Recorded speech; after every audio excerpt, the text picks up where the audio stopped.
Pria ini bernama Elias Flores, seorang mantan prajurit pasukan khusus yang sempat bertugas di Afghanistan dan beberapa wilayah di Timur Tengah. Sejak pensiun dini dari penugasannya di Afghanistan, Elias berubah menjadi sosok seorang penyendiri. Ia mengalami kesulitan beradaptasi di kehidupan normal, mengalami konflik batin hingga memicu reaksi paranoid dalam dirinya, seperti curiga terhadap suara-suara aneh di sekelilingnya atau gerakan yang muncul secara tiba-tiba yang dianggap sebagai ancaman.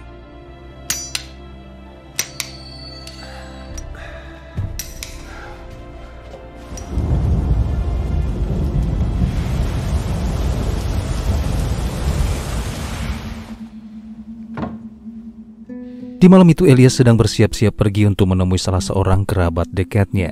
Dan seperti yang saya katakan tadi teman-teman, paranoid yang dialami Elias ini membuatnya menjadi over waspada, di mana muncul sebuah kebiasaan melindungi diri dari ancaman, yaitu kebiasaan menempelkan sepotong selotip pada bagian atas pintu sebelum meninggalkan kamarnya. Hal itu ia lakukan sebagai penanda apabila ada seseorang yang telah memasuki kamarnya itu. Berlokasi di sebuah klub malam di pinggiran kota Paris, Elias melangkah masuk untuk segera menemui kerabatnya, yaitu seorang pria bernama Yan, di mana Yan mengundang Elias datang ke sana untuk menawarkan Elias sebuah pekerjaan, yaitu sebagai seorang pengawal keamanan di sebuah villa mewah milik sebuah keluarga bangsawan kaya raya yang berasal dari Dubai. Namun Elias yang menyadari kalau saat ini Yan bekerja dalam sebuah kelompok sindikat kejahatan, membuat Elias pun menjadi agak kurang tertarik, sehingga ia pun menolak mentah-mentah tawaran tersebut. Moi j'ai quelque chose pour toi. Une boîte de vigile qui a besoin d'un renfort. Pour une famille du Moyen-Orient qui a loué un château pour les vacances. Ça allait rassurer un mec comme toi. Mais pour l'instant, je suis déjà sur un truc.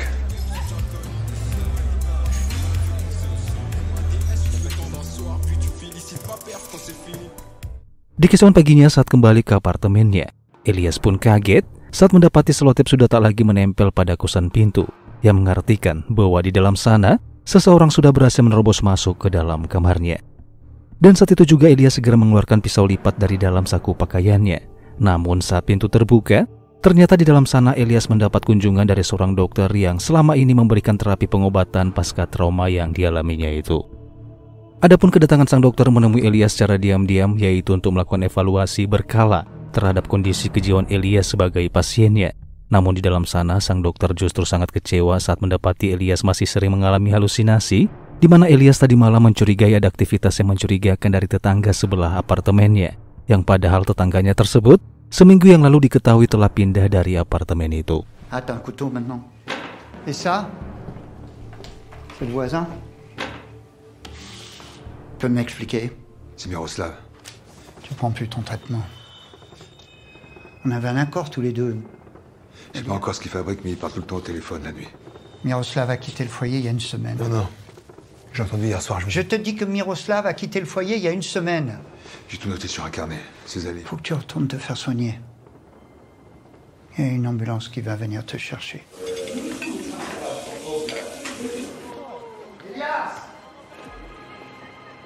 Elias yang menolak untuk direhabilitasi itu pun memutuskan pergi menemui Yan di tempat usahanya, yaitu di sebuah jasa penyewaan peralatan terjun payung, di mana di sana setelah memantapkan niatnya, Elias pada akhirnya menerima tawaran pekerjaan yang ditawarkan oleh Yan tadi malam. Singkat cerita, di keesokan harinya, Elias tiba di villa milik sebuah keluarga kaya raya berkebangsaan Dubai, sebuah villa mewah dengan penjagaan ketat yang dilengkapi dengan sistem keamanan canggih serta tim security profesional yang terlatih, sehingga bisa dipastikan siapapun yang masuk dan akan keluar dari villa tersebut harus menjalani beberapa prosedur seperti verifikasi identitas dan juga pemeriksaan keamanan melalui sistem digital.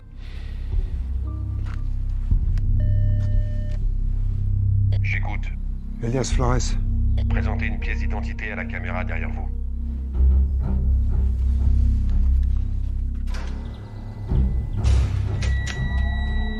Setelah berkoordinasi dengan tim security yang bekerja di sana, Elias pun disambut langsung oleh sang pemilik villa bernama Jamal Al-Kuwari, yang sejauh ini diketahui adalah salah satu orang terkaya di Dubai. Sabah al-khair. Sabah al-nur. Wش اسمك? Elias Flores. Ahlan. Kemudian Jamal memanggil adik perempuannya bernama Aminah dan juga keponakannya yang merupakan putri tunggal dari Aminah bernama Nur memperkenalkan mereka pada Elias yang tak lain adalah orang yang ditugaskan secara khusus untuk mengawal mereka berdua. هذا هو الحارس الجديد. مرحبا لالا. أهلا نور. أنا الحارس الجديد. Salam, monsieur. Suis-moi, je vais te montrer ta chambre. Tiens, ça c'est important, c'est le mot de passe du réseau caméra. Noah installera l'appli demain sur ton portable.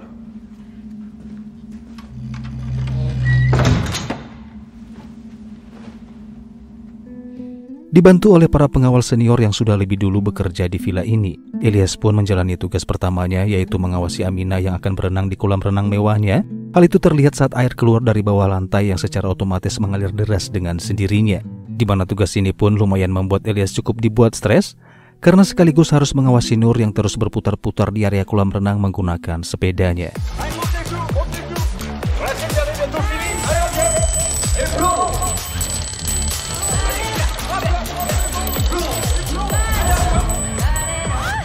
Toi, suis-moi. Tu me tiens compagnie. Je te gênerai plus tard. La cravate. On est d'accord que tu travailles pour moi. Donc tu t'assois. T'es un abruti ou tu le fais exprès? Tu manges ça, toi? Boomer. Di keesokan harinya saat Elias sedang berjaga, ia diminta oleh kepala keamanan untuk mengambil paket yang datang dari pintu gerbang bagian samping. Tanpa menyadari Nur sedang mengendap-endap bersembunyi di balik pintu. Sehingga ketika Elias mengambil paket tersebut, Nur mengambil kesempatan itu dengan segera keluar mengayuh sepedanya. Merci, bonne journée.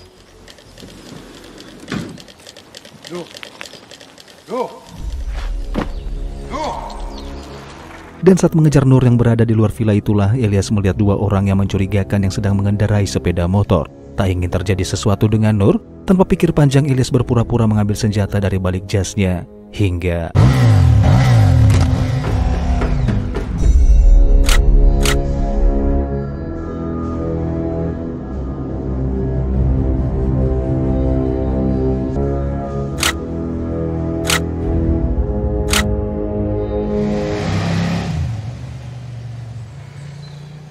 Je voulais juste voir comment c'était derrière les murs.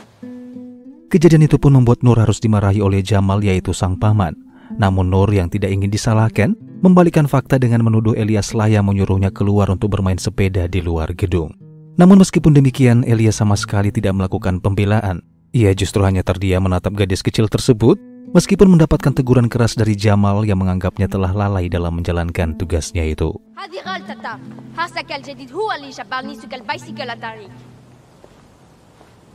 C'est vrai ce qu'elle dit? Jamais elle ne doit sortir.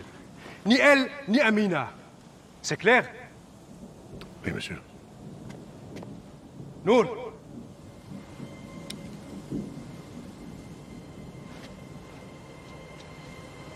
Elias, viens avec moi. Elle s'est sauvée, la petite peste, c'est ça? Faut qu'on fasse attention, j'ai vu des choses dehors. Je t'écoute. Deux types à moto en repérage. Le passager était armé, prêt à braquer. Sang kepala keamanan pun yang awalnya belum memperbolehkan security magang seperti Elias menggunakan senjata, pada akhirnya dengan terpaksa membekali Elias sepucuk pistol demi alasan keamanan sekaligus mengantisipasi kejadian serupa terulang kembali. Il faut qu'on s'équipe.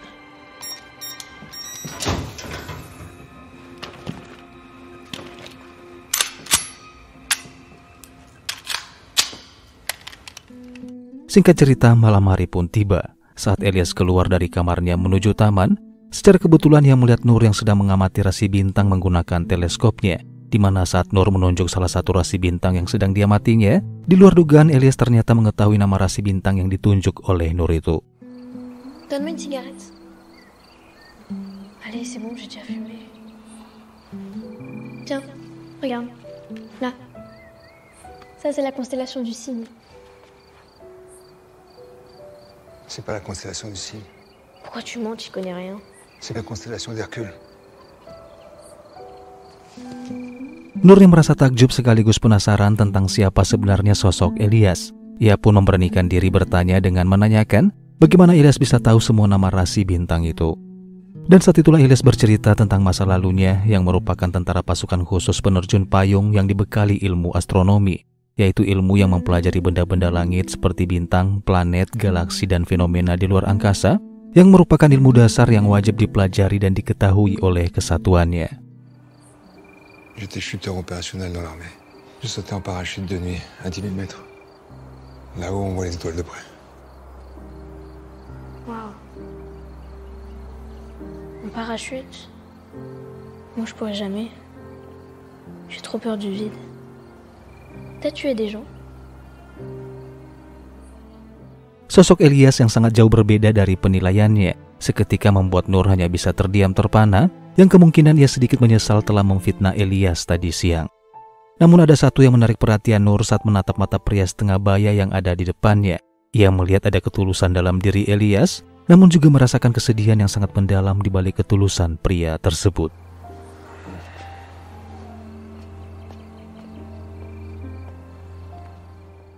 Di keesokan paginya, Elias tanpa sengaja menyaksikan pertengkaran antara Aminah dan Jamal terkait peraturan Jamal yang selalu melarang Aminah dan Nur keluar rumah, di mana selama beberapa bulan mereka tinggal di Prancis. Jamal tidak pernah sekalipun memperbolehkan mereka berdua meskipun hanya sekedar melihat dunia luar, yang semua itu demi alasan keamanan. بس أنت عندك كل شيء تبينه هنا. أبي أطلع وأتزوج. أبي أطلع مع نور. أبي أطلع وآكل في المطاعم زي الناس التانيين. أمينة أنت عارفة إنه إحنا ما إحنا زينا زي الناس الثانيين يا أمينة. رح نتجنن هنا. شوف نور هي تتخبى وتهرب. وش رح تسوي المرة الجاية؟ ومين معها حال؟ كنا محبوسين هناك ونحن محبوسين هنا كمان. نور خلنا نطلع معها وحدة. عمري 13 وأنا معدن طفلة وأنت أناني زيك زي الثاني. Perdebatan itu ternyata cukup membuat Jamal merasa terpojok, yang pada akhirnya ia dengan terpaksa mengizinkan Aminah dan Nur pergi keluar dengan catatan harus tetap dikawal oleh Elias yang diberikan tanggung jawab sepenuhnya untuk menjaga adik dan keponakan Jamal itu.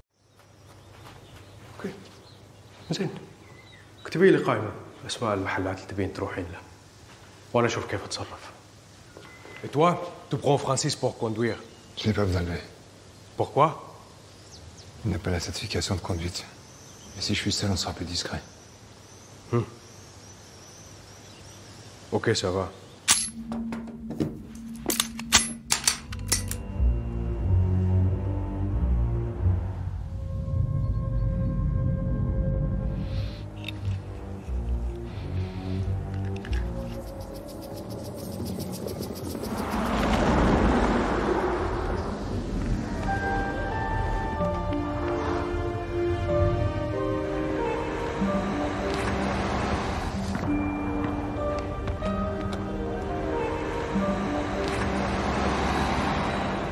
خلاص ماشي.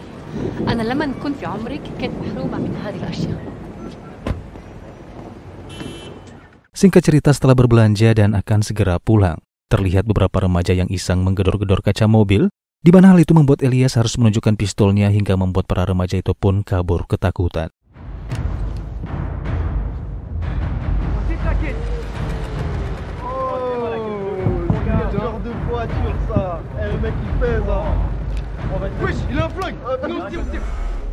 Namun tak berapa lama kemudian muncullah dua pengendara motor yang berhenti tepat di samping mobil.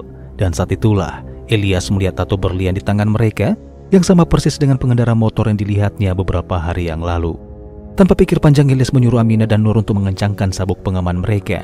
Dan tanpa sempat menjelaskan apa yang sebenarnya terjadi, saat itu juga Elias segera menginjak pedal gas berusaha menghindari kedua orang tersebut. Tranchez-vous!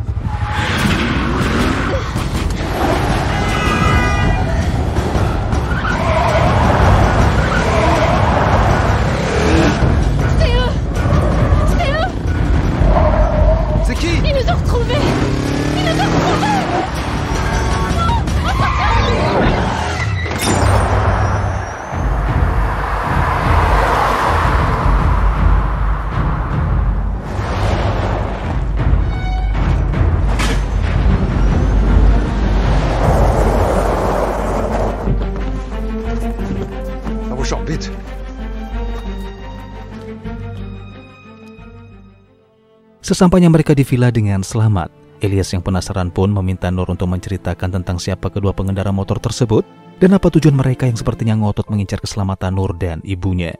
Mendapatkan pertanyaan itu, Nur pun pada akhirnya jujur di mana sebenarnya ia dan sang ibu selama ini kabur dari Dubai dibantu oleh sang paman yaitu Jamal untuk menghindari sosok ayahnya yang jahat yang akan menikahkan Nur pada seorang saudagar kaya raya di Dubai. Sehingga kedua orang tadi kemungkinan adalah orang bayaran yang disewa oleh ayahnya untuk menculik dan membawa Nur dan ibunya kembali pulang ke negaranya. C'était qui? Dans la voiture, ta mère a dit nous ont retrouvés. Qui vous a retrouvés? Nous. Je peux te montrer un truc, si tu veux. Voilà. Là, c'est là où j'habitais avant. Mais ma mère et moi, on a dû s'enfuir parce que là-bas, mon père voulait me marier à un homme. Un homme de 50 ans. Jamal veut te marier de force. Jamal, c'est pas mon père, c'est mon oncle. Lui et mon père, ils se détestent. Et Jamal, il nous a sauvés. Il dit que la France va nous aider. Qui est ton père? Mon père, c'est le Tir Abdoul Saïd. Il a 6 femmes et 18 enfants. C'est lui qui décide pour les mariages. S'il me retrouve, je serai condamné. Merasa dipermainkan dan dijebak dengan pekerjaan yang berbahaya, Ilyas pun segera menemui Jamal untuk minta kejelasan dan dengan kesal ia mendorongkan senjatanya untuk menakut-nakuti Jamal agar mau memberikan alasan kenapa harus dirinya yang dipilih tanpa menyadari sekelompok orang bersenjata telah berhasil merobos masuk ke dalam dan... Menteur.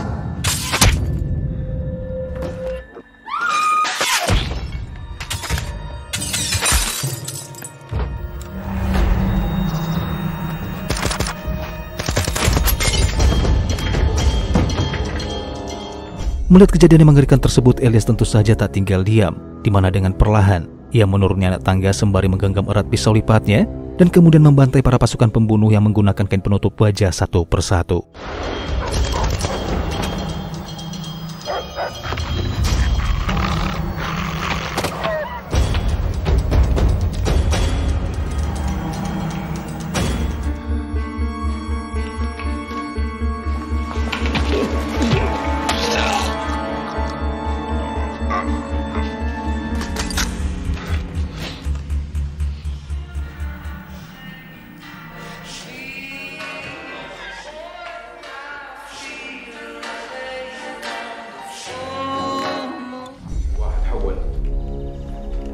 نظفنا الجهة الشرقية. حددنا موقع الملعب. هي داخل الصالة الرياض. أخضر 2 ماني متحرك.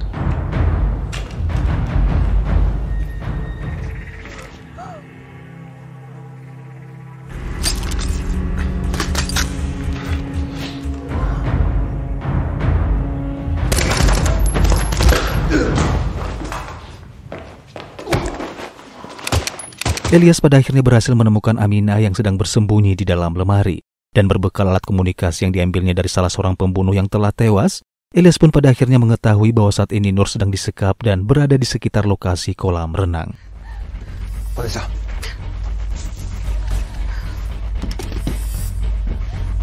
Setelah mengamankan Aminah di dalam mobil, Ilyas dengan segera berlari menuju ke area kolam renang dan mengambil sebatang besi payung untuk dijadikan senjata.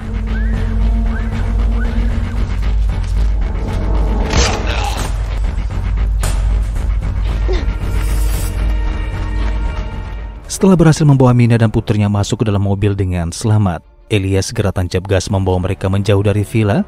Namun di tengah perjalanan para pembunuh bayaran kembali muncul tepat saat mereka berhenti di lampu merah, sehingga tak ada pilihan buat Ilyas selain memancing mereka memasuki komplek perumahan dan melumpuhkan mereka dengan cara seperti ini.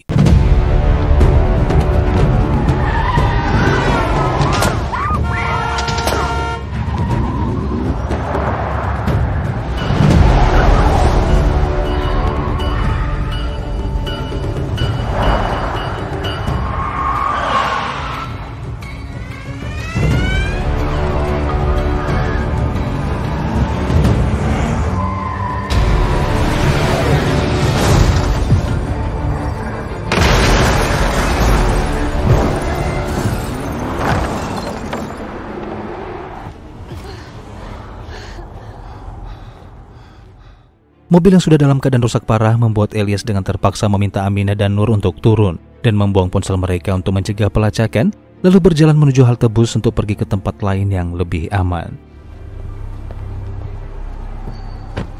Untuk pertama kali dalam hidup mereka, Aminah dan Nur harus merasakan bagaimana tidak nyamannya menempuh perjalanan dengan berjalan kaki. Namun bagaimanapun juga, mau tak mau mereka harus terus berjalan daripada tertangkap dan dibawa pulang oleh pasukan pembunuh bayaran yang disewa oleh suami Aminah itu.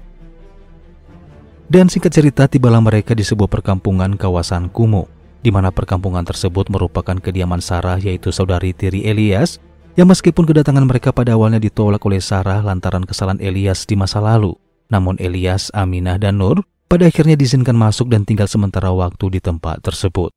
Tu vis ici normal, toi? Sarah, je veux juste parler à ton père. Nacho est mort. C'est à moi que tu parles maintenant. Tu veux quoi? Je suis désolé, je savais pas. Je demande seulement de l'hospitalité. S'il vous plaît, que soigne sa blessure. C'est elle que j'aide, c'est pas toi. Venez.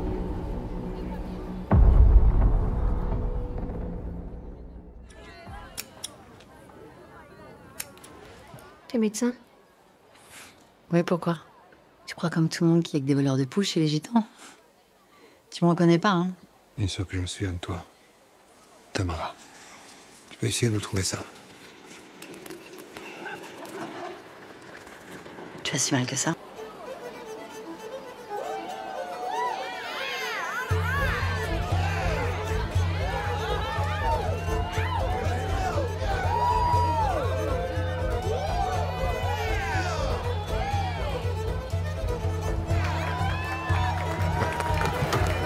C'est comme ça que tu dis merci, toi?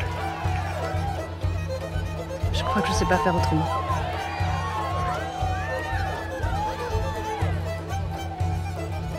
J'aurais pas pensé qu'il était gitan. Son père l'était. Il a épousé une gadji, une marocaine. Après, il a eu le choix, il pouvait aller vivre au Maroc chez sa tante, mais il a préféré rester ici. Et Nacho, mon père, il l'a adopté. Il l'a élevé comme son fils. Pourquoi tu l'aimes pas s'il est comme toi? Dylan, oui, c'était mon frère. Mais Elias l'a embarqué dans ses histoires d'armée.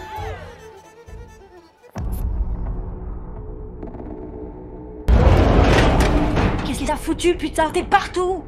Le principal suspect du braquage est Elias Flores, employé à la sécurité d'une riche famille venue du Moyen-Orient. Ancien commando, il a gagné les faveurs du patriarche Jamal Al-Khouari, diagnostiqué pour des troubles psychotiques.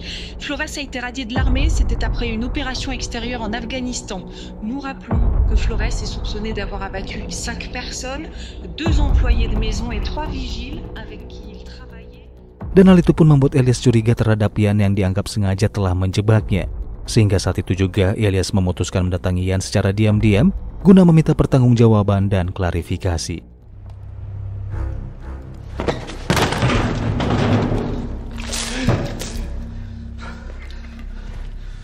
Qu'est-ce qui te prend là? J'ai essayé de t'appeler toute la journée. Ton téléphone traqué, je l'ai jeté. C'est toi qui as recruté le commando? De quel commando tu parles? Putain, je savais qu'il fallait pas que je te mette sur le coup, que t'allais vriller comme en Afghanistan. Meskipun mendapatkan intimidasi dan ancaman, namun Ian tetap dengan jawaban yang sama, yaitu tidak tahu apa-apa tentang kejadian tersebut. Bahkan Ian justru mempertanyakan apa motivasi Elias menghabisi Jamal dan seluruh pengawalnya tersebut. Pourquoi t'as tué ces vigiles? Pour l'oseille? Arrête ça! Arrête ça! Pourquoi vous avez tué Al-Khouari? Al-Khouari? Al-Khouari, mais... De quoi tu parles? Ils sont tous rentrés au bled. Toute la famille. Le père, la mère, la fille, tous! Ils les ont montrés aux infos. T'as pas vu les images? Demi membuktikan bahwa dirinya tidak bersalah, Elias pun segera membawa Ian menuju villa tempat di mana Jamal dan seluruh pengawalnya dihabisi oleh sekelompok orang bersenjata. Setibanya di sana, mereka pun segera turun dari mobil dan memasuki pintu depan. Namun betapa terkejutnya Elias saat mendapati kondisi rumah dalam keadaan bersih tanpa jasad yang bergelimpangan. Bahkan tak ada tanda-tanda baru saja terjadi baku tembak di sana ataupun darah yang berceceran di lantai. Tout était cassé.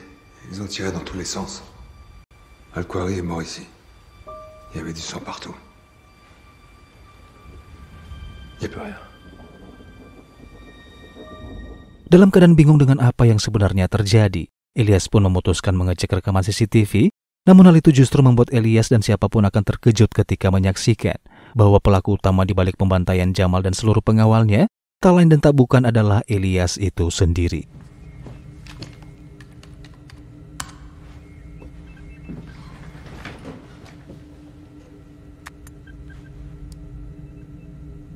Voilà, c'est ça qu'ils ont montré aux infos. Ils sont rentrés chez eux, tous les trois. El Kouari est mort. Personne l'a tué. Il est retourné chez lui.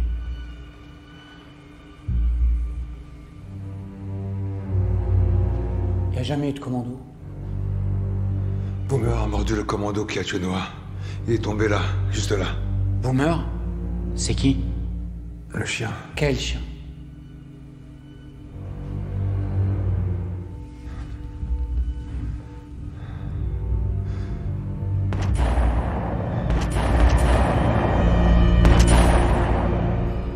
Seperti yang kita ketahui di awal bahwa Elias mengalami trauma berat pasca perang yang dialaminya, sehingga ia mengalami delusi, di mana alam bawah sadarnya meyakini bahwa apa yang diperbuatnya adalah perbuatan orang lain. Bahkan pikirannya kerap menciptakan fantasi sendiri, sehingga hal itulah yang membuat Elias selalu diwajibkan minum obat dan masih harus berada di pusat rehabilitasi.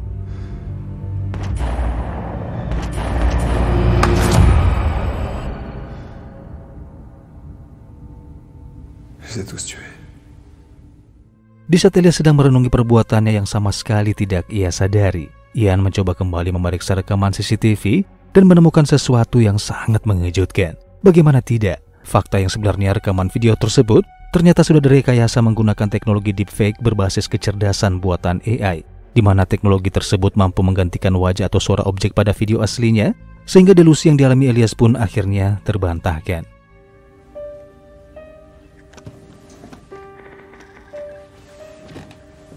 Elias, viens me voir.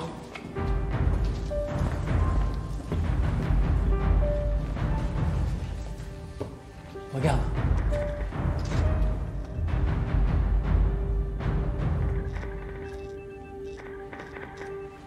T'as vu?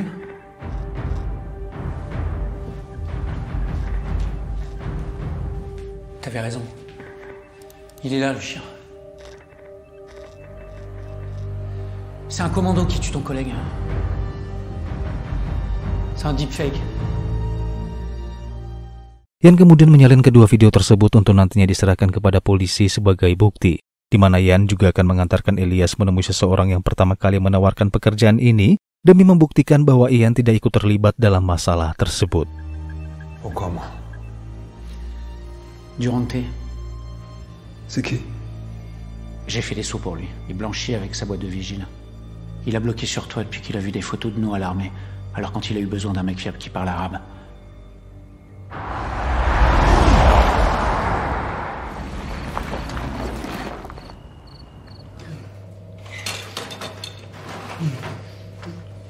Putain Yann! C'est quoi ce délire? Tu m'as bien baisé toi. Mais de quoi tu parles? C'est ton pote là qui s'est baisé tout seul quand il est parti en couille là. Pria ini bernama Durante, yaitu oknum yang mempromosikan lowongan pekerjaan tersebut pada Ian, sekaligus orang yang telah merekayasa rekaman video tersebut.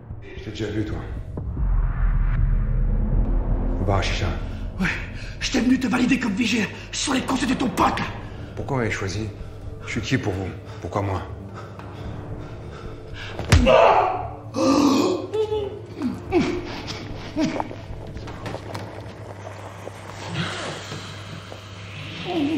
Tu peux pas me raconter?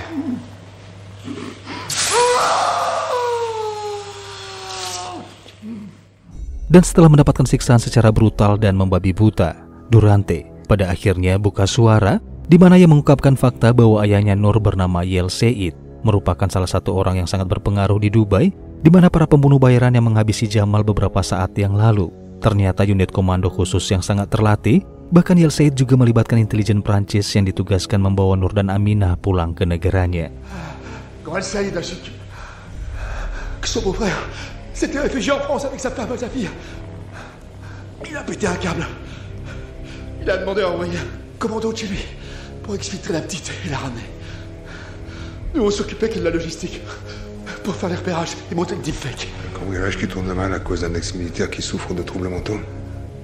Et j'avais le pédigré parfait. Tu travailles pour qui? Ils tâcheront jamais. Qui? Tu devrais laisser tomber, sinon t'es mort. Je veux savoir ce que toi, t'as à voir là-dedans. À mon avis, tu pues la DGSE ou la DGSI, je m'en fous. Mais ne me mens pas. Je vais te le demander une dernière fois. Pour qui tu travailles? On fait partie d'un service non répertorié. C'est pyramidal. Chacun ne connaît que le maillon au-dessus et en dessous. Et quand les ordres arrivent, on exécute.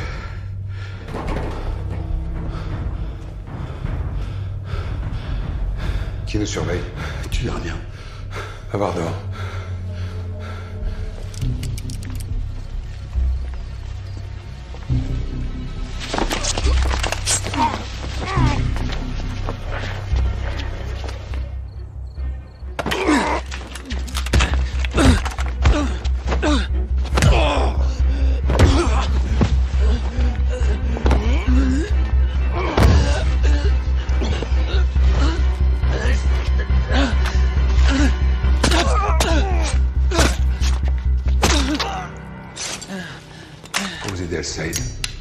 Il a menacé d'envoyer chier tous les contrats d'armement qu'il a passés avec la France.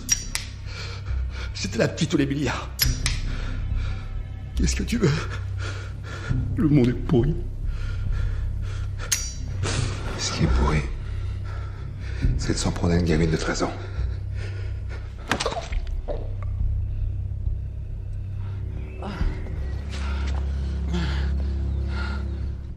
Beranjak dari sana, Elias dan Ian pun segera kembali ke tempat persembunyian Nur dan ibunya, di mana Ian memberitahu bahwa Prancis sudah tidak aman lagi untuk mereka berdua, sehingga di tengah situasi seperti ini negara Inggris kemungkinan bisa dijadikan opsi sebagai negara paling aman untuk sementara.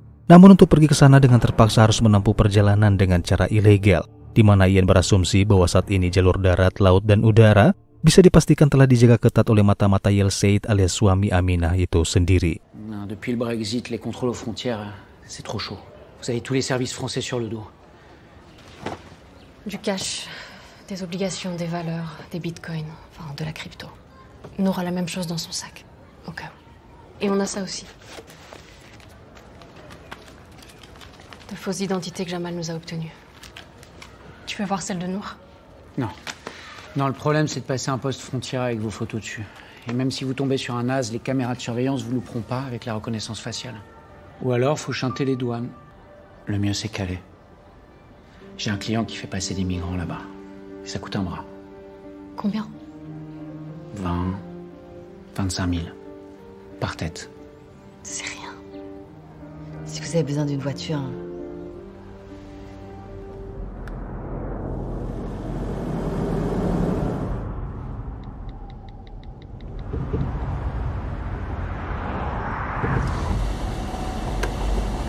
Mais t'es con ou quoi? Pourquoi t'as fait ça? Il donne des infos sur notre position.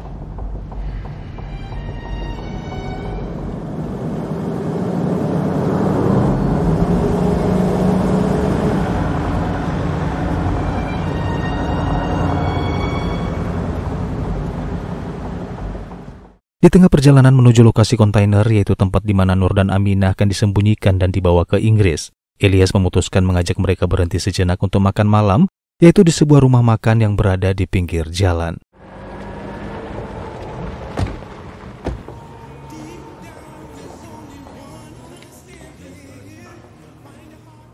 Di momen itu Elias melihat gerak-gerik yang mencurigakan dari seorang pria. Instingnya yang tajam membuatnya mampu mengetahui bahwa pria tersebut adalah salah seorang regu pembunuh yang dikirim tempo hari ke rumah Jamal. Sehingga Elias memutuskan mengikuti pria tersebut yang ternyata memasuki sebuah bus camper yang terparkir tak jauh dari sana. C'est vrai ce qu'ils ont dit sur lui, à la télé. Il s'est passé quoi en Afghanistan?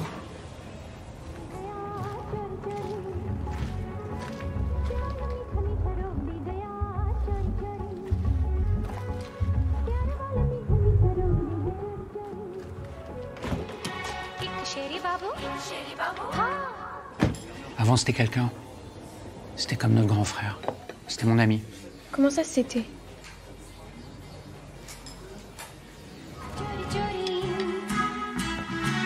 Mais t'es qui toi? Garab غادي يفارقكم. Quoi?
Dan benar saja setelah membantai beberapa orang di dalam sana, Elias pun menemukan bekas gigitan anjing pada lengan salah satu dari mereka, sehingga tidak salah lagi mereka lah regu pembunuh yang tempo hari dikirim ke rumah Jamal.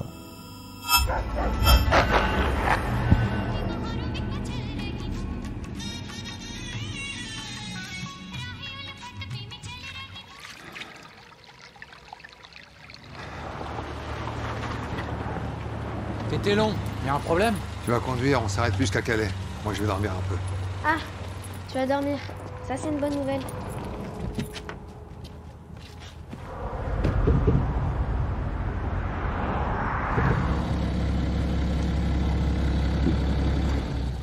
Non, attends.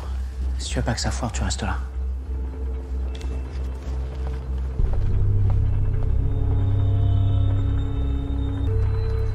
Avec chauffeur.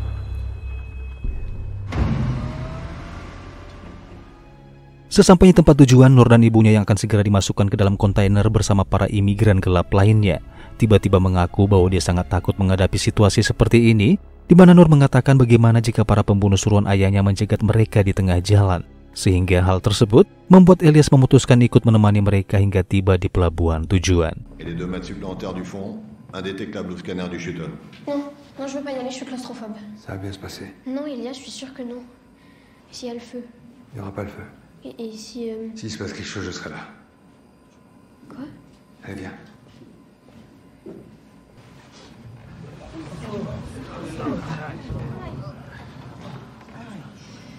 C'est le fort.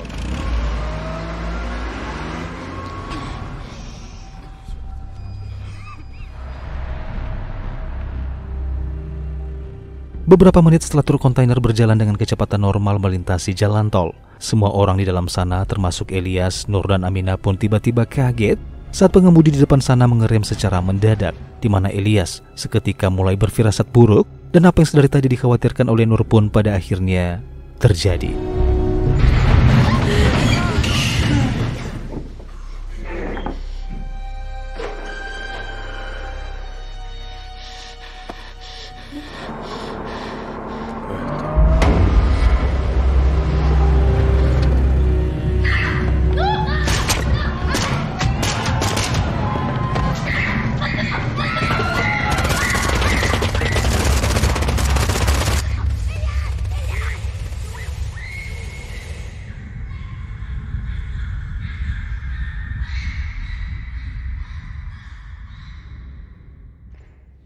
Kejadian itu terjadi begitu cepat, di mana Nur pada akhirnya berhasil diculik, bahkan yang lebih sialnya Aminah tewas terkena tembakan di kepala termasuk semua imigran yang ada di dalam sana.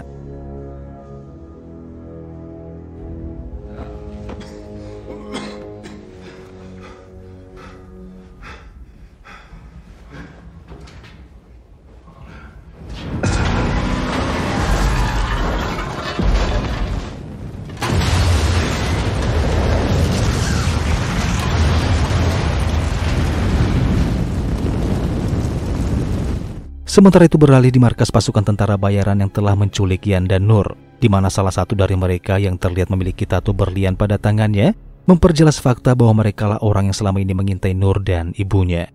Di saat itu Yan disiksa dengan sangat brutal tanpa henti. Ia dipaksa untuk memberitahu informasi tentang siapa Elias sebenarnya, sehingga karena tak tahan dengan siksaan tersebut, Yan pun pada akhirnya dengan terpaksa menceritakan siapa sosok dan latar belakang Elias itu. Notre équipe a confirmé avoir mis le feu à la remorque avec ses 15 réfugiés. Il en manque un. Alors, Il est où, Elias Flores? Qu'est-ce qu'on sait pas? Ce que vous savez pas, c'est que vous avez merdé en pariant sur Dylan Torres, un gitan. Dylan Torres? C'est qui? Ils étaient comme des frères. Tous les soldats d'élite, c'était les meilleurs. Un jour, en Afghanistan, Dylan a été capturé par les talibs. Elias est parti tout seul pour le récupérer. Il a crapahuté pendant des jours. Comme il ne le trouvait pas, il s'est laissé capturer. Ça nous a pris 1 mois pour le localiser, lui, les talibans. Quand on l'a retrouvé, il était enfermé dans un trou, pas plus grand qu'une tombe, avec pour seule compagnie la tête coupée de Dylan. C'est à cause de lui qu'ils l'ont décapité. Pour le faire parler, ils ont torturé Elias, H24, pendant 1 mois. Et il n'a jamais rien lâché. Mais il s'est séparé de lui et il a été interné dans le civil. Après, quand il est sorti, il s'est coupé du monde. Toujours là, mais plus vraiment. Comme une machine en veille. Et vous l'avez remis en marche. Elias, c'est pas un soldat. C'est un guerrier. Mengetahui fakta tersebut, ketiga tentara bayaran ini pun menghabisi Ian dan segera menghubungi rekan mereka yang berada di Dubai, meminta mereka untuk bersiap-siap menghadapi segala kemungkinan karena bisa dipastikan Elias akan datang ke sana untuk menyelamatkan Nour. Afghan, Algérie, Mauritanie, Mali. 24 missions d'infiltration, 11 chefs djihadistes éliminés à lui tout seul. C'est un as de l'exfiltration et de la chute opérationnelle. Dan benar saja apa yang mereka khawatirkan pun terjadi, di mana Elias memang sedang bersiap-siap akan menyelamatkan Nour dari ayahnya, di mana ia mendatangi asistennya yang bekerja di penyewaan jasa terjun payung. Dan dengan pengalamannya yang sudah berpuluh-puluh tahun di dunia militer, tentu saja tak sulit bagi Elias untuk menemukan sebuah gedung pencakar langit, yaitu tempat di mana Nour saat ini disekap, sekaligus kediaman ayahnya Nour itu. Qu'est-ce qui se passe, Elias? Je sais pas. T'as des armes ici? Ouais. T'as quoi? Tout ce qu'il faut. Je vais sauter. Où ça? Ici.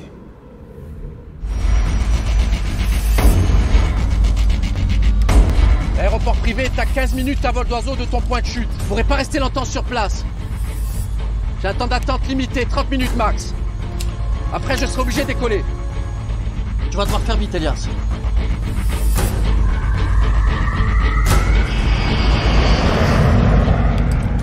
J'ai enregistré les coordonnées de l'aéroport privé dans ton GPS. Il faut que tu y sois dans 40 minutes maximum si tu veux qu'on redécolle pour le Maroc. Beberapa jam kemudian pesawat yang membawa Elias kini telah tiba dan berada tepat di atas kota Dubai, di mana sang pilot mulai menghitung mundur sebagai panduan bagi Elias untuk segera melompat. Attention, je dépressurise dans 5, 4, 3, 2, 1.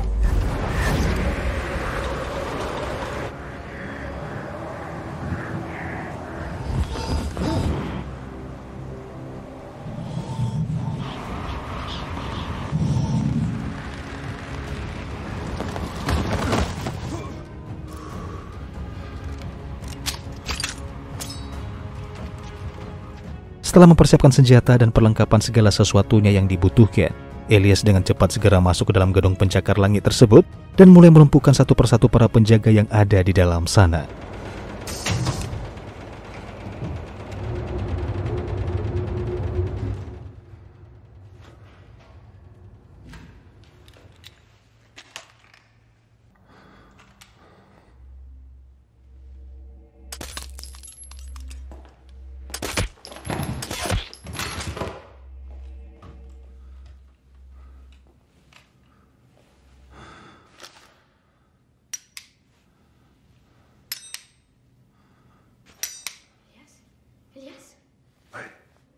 T'es seul? Oui, oui.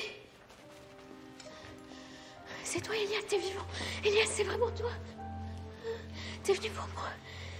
Va t'habiller vite. Reste bien derrière moi.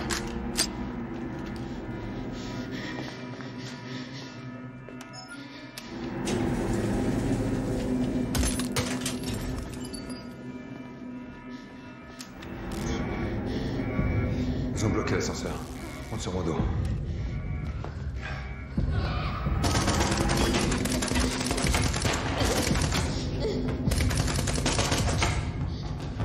Prends la carte. Faut aller tout au bout, il y a un ascenseur de service. Attention, là-bas!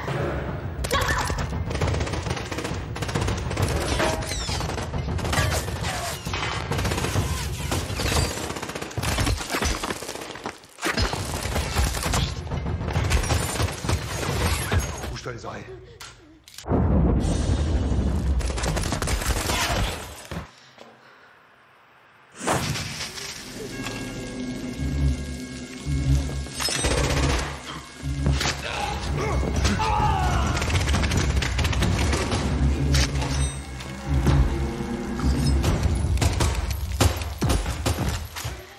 Laisse coller à moi. Attends-moi dans l'ascenseur.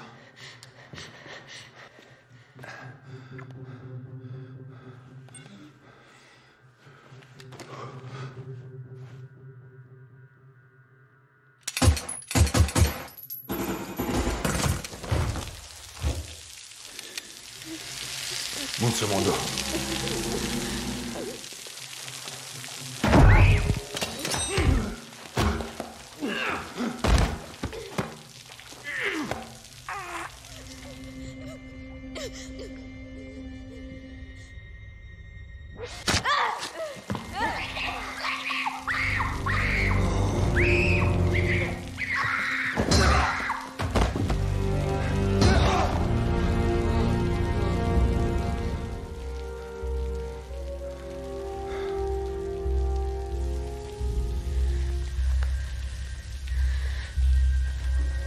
Setelah perjuangan panjang yang sangat melelahkan, Elias menggendong gadis kecil itu layaknya putrinya sendiri, berniat saat itu juga untuk segera pergi meninggalkan lokasi itu. Namun mereka sempat memasuki kamar ayahnya Nur, di mana Elias bermaksud akan menghabisi si ayah, tetapi Nur mencegahnya karena merasa hal itu tidak diperlukan. Karena bagaimanapun juga sang ayah sudah tak memiliki pasukan, sehingga saat itu juga mereka meninggalkan gedung tersebut melalui atap gedung. C'est lui. C'est ton père. Oui. Qu'est-ce que tu fais? Non, non, Elias, s'il te plaît. C'est pour moi que t'es là, d'accord? C'est moi que t'es venu chercher. J'ai plus que toi maintenant. Allez. J'ai plus que toi.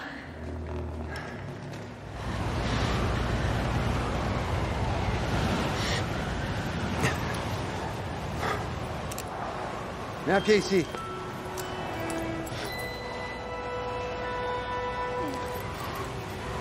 Passe ton bras.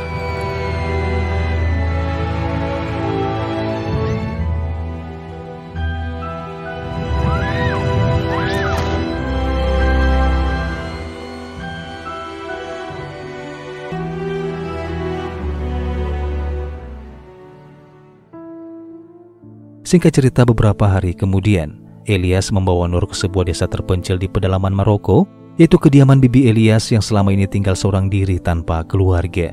Adapun tujuan Elias membawa Nur ke tempat bibinya bermaksud menitipkan Nur pada wanita tua tersebut. Dan tanpa penolakan, sang bibi yang memang sangat merindukan seseorang untuk menemaninya, tentu saja sangat senang dengan kehadiran Nur yang akan menemani di masa tuanya. 1 bulan pun telah berlalu di mana Nur akan menjalani hari pertamanya masuk sekolah. Karena bagaimanapun juga ia harus melanjutkan pendidikan, yang meskipun bisa dimaklumi hari pertama masuk sekolah membuat Nur merasa sedikit tegang. Mais si un professeur est méchant? Tant que tu ne voles pas ces cigarettes. Mais je sais pas si en fait j'aime pas l'école, que je m'ennuie. Tu t'ennuieras jamais ici. T'as envie d'avoir une vie comme tout le monde? Choisir ton avenir. Décider pour toi. C'est ici que ça commence.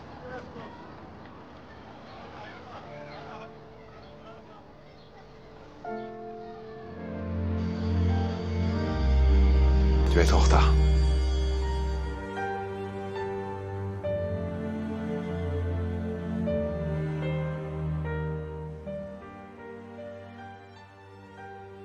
Setelah melepaskan kepergian Nur yang sudah dianggapnya seperti putrinya sendiri, Elias segera meninggalkan lokasi tersebut dengan membawa satu tas yang dipenuhi senjata, di mana ternyata ia berencana akan menyelesaikan misinya yang sempat tertunda, yaitu menghabisi dalang di balik kejadian tersebut, yang tak lain dan tak bukan adalah ayah Nur itu sendiri. Dan film pun selesai.